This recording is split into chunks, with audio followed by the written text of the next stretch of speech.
This is the last video in the intro section for the Picture Creek Diabase Barren Woodland Restoration video series.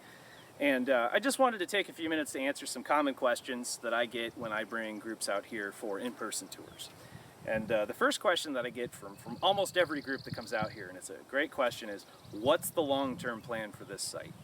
And the way to answer that is pretty much what we are trying to do is continue to maintain the open woodland structure that we currently have, as well as increase that open woodland structure in areas where it does not currently exist. So to our right, we have the area that was treated in 2014, then followed up with a triclopyr application and then a prescribed burn. You'll see a video later on in this series. We actually did a prescribed burn, a second prescribed burn on that 2014 treatment area. This area was just left out of that for a variety of reasons.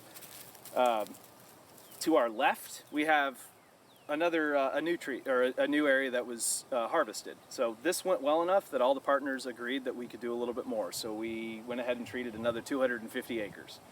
And so this kind of wraps around and covers most of the Picture Creek area. And you know, it was the same kind of marking guide was used. We actually even used the same timber buyer. A different logger came in and did the work, but they had experience doing it, so it's pretty much the same job. They've chipped the mid-story like they did in the previous harvest, and really, you know, very similar results. What we're going to do over here, though, is vary up the intermediate treatments that followed this harvest. So in some areas, and we have some permanent plots out here that we tracked before harvest and we'll continue to track through time, we'll do a burn-only treatment, or harvest and burn only. We'll do harvest, spray, burn like we did over here, and we'll do harvest and spray only. So we're really going to try to get a little bit more information as to what works best on sites like these, at least on this site. And that's pretty much the long-term plan out here, is to try to maintain that open woodland structure and continue to get those rare plants from over there in the power line into the forest where we have a little bit more control. Let me check my time to see if I have time for question 2.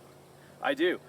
So the other question that I oftentimes get is, you don't really have a whole lot of regeneration on here, does that worry you? And the simple answer is yes, that worries me. I have spent 10 years of my life working on this project.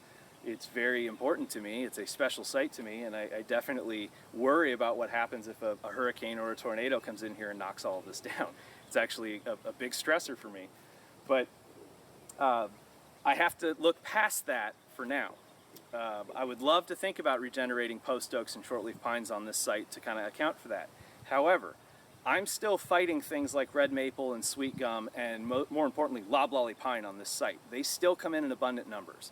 So I acknowledge that if I lightened up on the burning, if I didn't burn every other year, which is what we are pretty much doing now, I would probably be able to bank some of that regeneration and start to build up some advanced reproduction and actually in some of the more open areas actually get some winners that go up.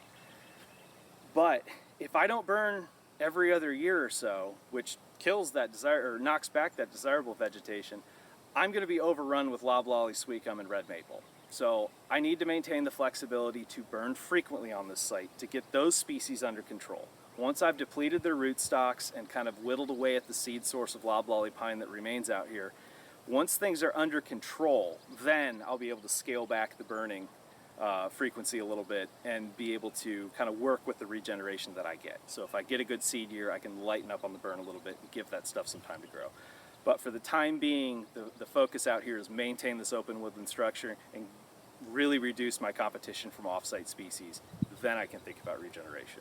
So with that, I'll let you enjoy the rest of the video series.